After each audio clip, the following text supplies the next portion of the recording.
मागण्या आहे छत्रपती संभाजीनगर तालुक्यातील कुंभेफळ ग्रामपंचायतीचे सरपंचांचे पती व ग्रामसेविका यांच्या संगणमताने विविध शासकीय योजनेत एकच काम अनेकदा केल्याची कागदपत्रे आम्हाला दर्शवून आलेली आहे। लाखोंची अप्राप्तर चौकशी करण्यात यावी यांची। बाबा यांनी एवढी लाखोंची अप्राप्तर केली तर कुंभेफळ ग्रामपंचायत हद्दीतील कंपन्याकडून मिळणाऱ्या करातून ही करोडांचा घोटाळा झालेला आहे असून सदर घोटाळ्याची चौकशी करण्याऐवजी दोषींना वाचवण्याचा प्रयत्न करण्याच्या ग्रामसेविका विस्तार अधिकारी, पंचायत समिती विभाग, गटविकास अधिकारी व संबंधित अधिकारी, विस्तार अधिकारी बडतर्फीसाठी आणि संबंधितांच्या नामी व बेनामी मालमत्तांच्या सखोल चौकशीसाठी आमची मागणी।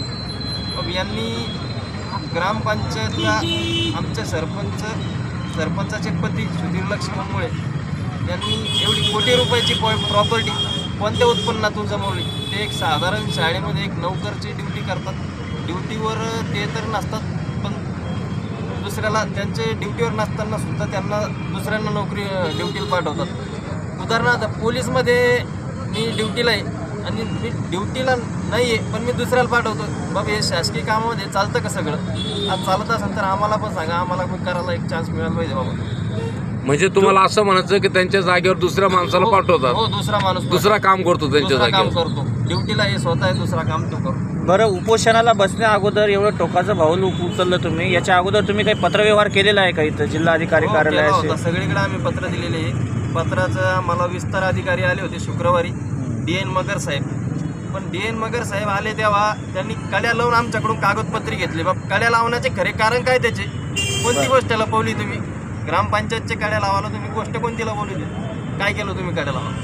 त्याचा व्हिडिओ पण माझ्याकडं। परत मी व्हिडिओ मॅडमला एक तक्रार अर्ज केला होता ग्रामसेवकाविरोधात, तर त्या तक्रार अर्जाचं मला असं उत्तर भेटायला सरपंचाचे पती सुधीर भाऊ लक्ष्मण मुळे, सरपंचाचे पती, त्यांच्याकडून असं उत्तर भेटलं का बाबा तुला जीवे मारून टाकतो, तुझे तंगडे काढतो। मी तुझ्या भारताचे चांगल्याच तंगडे काढलेले। बाबा कोणाच तंगडे काढले याच्यावर पोलीस प्रशासनानं आजपर्यंत कारवाई केली का?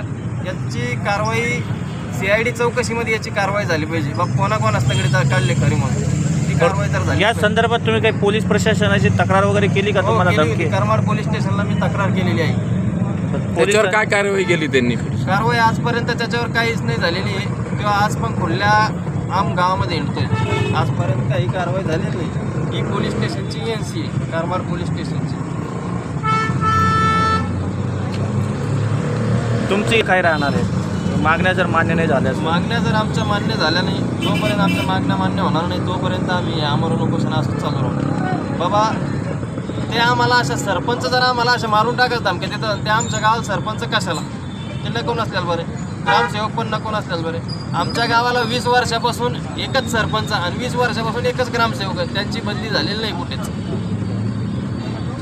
माझं नाव सतीश ज्ञानेश्वर शेळके, कुंभेफळ।